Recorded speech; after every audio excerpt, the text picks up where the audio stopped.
Assalamualaikum warahmatullahi wabarakatuh. Sahabat MK Robin yang luar biasa, pada kesempatan siang hari ini saya ingin sedikit sharing tentang sebuah perjalanan seorang insan yang begitu luar biasa. Beliau adalah manusia mulia di alam semesta ini, yaitu Nabi Muhammad SAW. Sebuah peristiwa yang tidak akan pernah dilupakan oleh umat Islam dan juga seluruh manusia yang mengetahui tentang perjalanan ini. Pada bulan Rajab tanggal 27, Nabi Muhammad SAW dijalankan oleh Allah Subhanahu wa Ta'ala, yaitu dengan malaikat Jibril, pergi dari kota Makkah ke kota Palestina, yaitu dari Masjidil Haram ke Masjidil Aqsa. Kemudian setelah dari Masjidil Haram ke Masjidil Aqsa, beliau pergi ke Sidratul Muntaha atau langit ketujuh. Nah, ketika dalam sebuah perjalanan ini, apa sebetulnya yang ingin dilakukan oleh Rasul, atau apa maksud tujuan Allah untuk memberangkatkan Rasul berangkat ke Sidratul Muntaha? Ada beberapa hal penting. Yang pertama adalah bahwasanya Allah ingin menunjukkan sebuah kuasanya. Allah bisa menjalankan makhluknya dalam waktu yang sangat singkat sampai dengan ke langit yang ketujuh. Bagi manusia yang tidak beriman kepada Allah dan Rasul, barang tentu mereka tidak percaya dengan kejadian ini. Tetapi bagi mereka yang percaya, mereka akan meyakini, yaitu perjalanan itu begitu mudah bagi Sang Pencipta.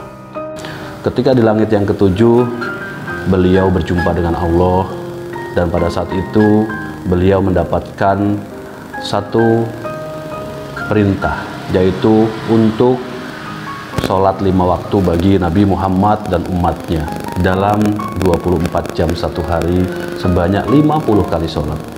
Nah, ketika mendapatkan perintah sholat 50 kali sholat dalam waktu 24 jam satu hari, lantas beliau diberikan sebuah masukan oleh Nabi Musa alaihissalam, wahai Nabi Muhammad Rasulullah SAW, hendaknya engkau coba minta keringanan kepada Allah Subhanahu wa Ta'ala untuk umatmu, karena untuk sholat dalam waktu satu hari 50 kali sholat buat umatmu mungkin berat. Dari masukan itu lantas beliau bernegosiasi, beliau meminta, beliau memohon kepada Allah untuk diringankan.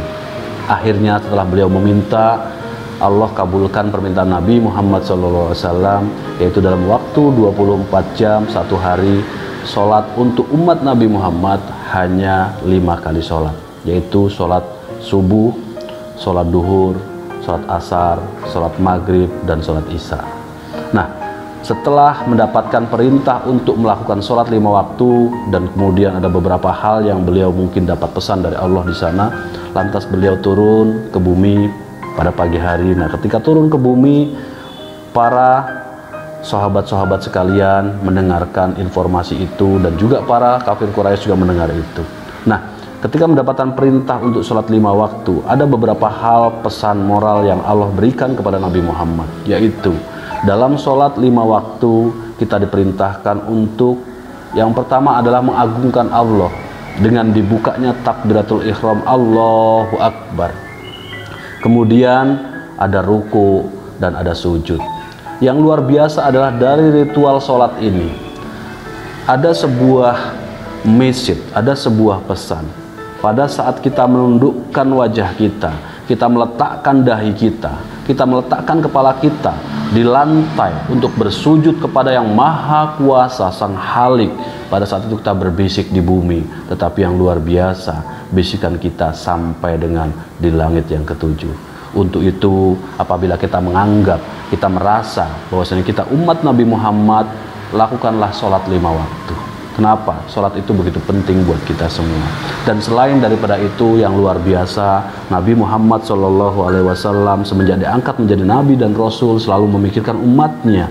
Dibuktikan dengan ketika beliau sedang duduk bersama dengan para sahabat-sahabatnya. Pada saat itu beliau mengatakan kepada para sahabatnya, wahai sahabatku, siapakah yang mulia di alam semesta ini menurut anda sekalian, menurut kalian sekalian? Nah, pada saat itu para sahabat mengatakan, wahai Nabi Muhammad, apakah yang mulia itu adalah para malaikat? Lantas Nabi Muhammad mengatakan pada para sahabatnya, wahai sahabatku sekalian, para malaikat sudah pasti mereka adalah mulia. karena mereka makhluk yang diciptakan oleh Allah dan tidak pernah memaksiati Allah. Tetapi bukan itu yang aku maksudkan. Lantas Baginda bertanya kepada para sahabatnya, siapa sebetulnya yang mulia itu? Lantas para sahabat mengatakan, apakah nabi-nabi dan rasul yang mulia itu, wahai Rasulullah? Lantas Nabi Muhammad mengatakan, para nabi dan rasul sudah pasti mulia karena mereka adalah utusan Allah, mereka sudah pasti mulia. Tetapi bukan itu yang aku maksudkan, makhluk yang mulia di alam semesta ini.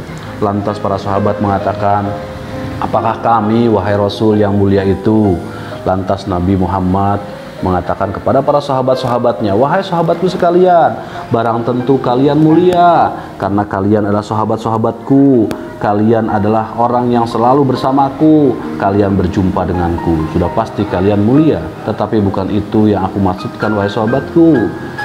Lantas para sahabat terdiam. Kemudian Nabi Muhammad, baginda Rasul, mengatakan kepada para sahabatnya, manusia atau makhluk yang mulia di alam semesta ini adalah mereka yang hidup jauh dariku.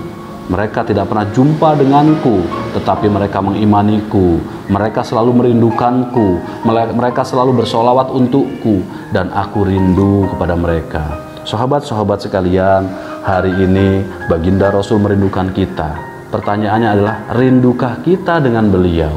Kalau seandainya kita rindu kepada beliau, kirimlah sholawat selalu buat beliau, agar suatu hari di akhirat nanti ketika kita berjumpa dengan beliau, beliau bisa memberikan syafaatnya kepada kita dan kita bisa bersama dengan beliau di surganya nanti.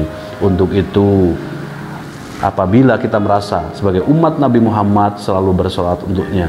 Dan saya ingin tutup untuk sesi ini.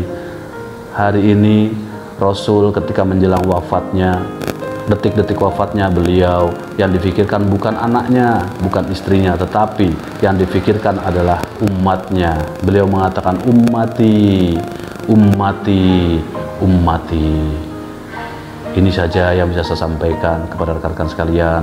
Sahabat MK Robin yang luar biasa, sukses untuk kita semua. Semoga kita selalu mendapatkan syafaat dan selalu bisa melakukan sholawat untuk baginda Rasulullah SAW. Wabillahi taufiq wal hidayah. Wassalamualaikum warahmatullahi wabarakatuh.